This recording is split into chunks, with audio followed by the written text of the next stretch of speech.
साथियों नमस्कार, मैं करुणाकर मिश्र। साथियों समय है सुबह के 11:32। मैं अपने घर के अंदर हूँ और जैसा कि आप अगर ये वीडियो देख रहे हैं तो निश्चित तौर पर आप एक रेडियो प्रेमी हैं। रेडियो प्रेमियों में अलग अलग बैंड्स को लेके अलग अलग धारणाएं हैं। मसलन अगर आप FM बैंड के शौकीन हैं और आप अपने घर में बैठकर कोई स्टेशन सुन रहे हैं जो आपके घर के पास है, इसी बीच आपको ये लगता है कि इसी फ्रीक्वेंसी पर एक दूर का स्टेशन है और उस पर एक अच्छा प्रोग्राम आता है या आ रहा है और आपका मन करता है कि आप उसे सुने। आप अपने रेडियो की ओरिएंटेशन चेंज करते हैं, इसका एंटीना ऊपर करते हैं, सब कुछ करते हैं, लेकिन क्योंकि यह दूर वाला स्टेशन है इसलिए पास वाला ही स्टेशन बजता है, दूर वाला नहीं। तो इसका उपाय क्या है? एक रेडियो डीएक्सर के तौर पर आपके सामने भी ऐसी चॉइस कई बार आती है।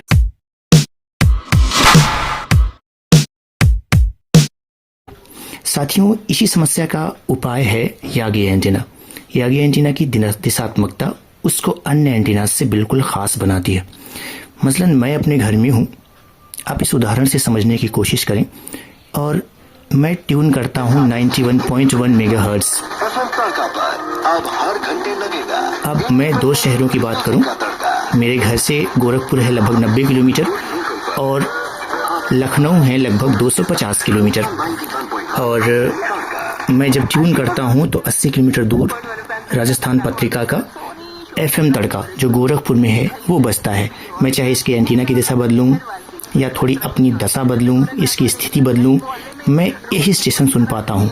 लेकिन एक रेडियो डीएक्सर के तौर पर मेरे अंदर इस बात के लिए बड़ा आग्रह है कि काश मैं लखनऊ का रेडियो सिटी जो इसी फ्रीक्वेंसी पर है 91.1 मेगाहर्ट्ज पर, उसको सुन पाता। तो इसी का उपाय है FM का यागी एंटीना।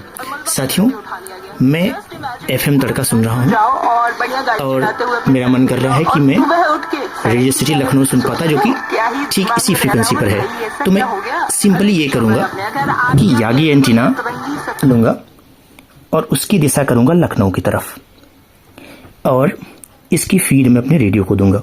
अब आप देखें, यह है FM तड़का गोरखपुर का और मैंने यागी एंटीना की फीड दी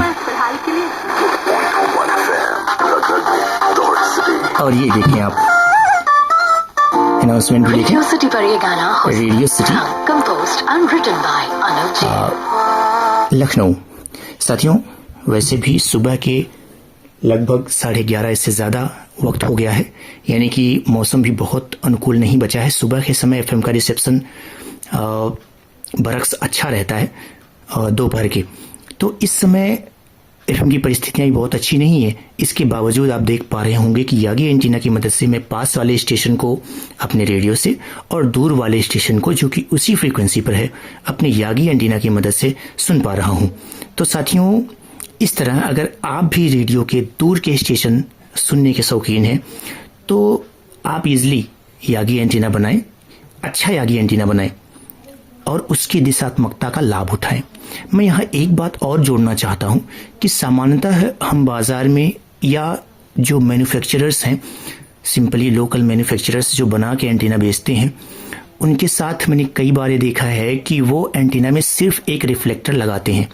और जब हम सिर्फ एक रिफ्लेक्टर लगाएंगे, क्योंकि रिफ्लेक्टर का काम ही आगे की जिस तरफ आपने दिशा की है एंटीना की, उसकी तरफ की तरंगों को ठीक ठाक से आपको पहुंचाना और पीछे से आ रही तरंगों को निष्क्रिय करना होता है।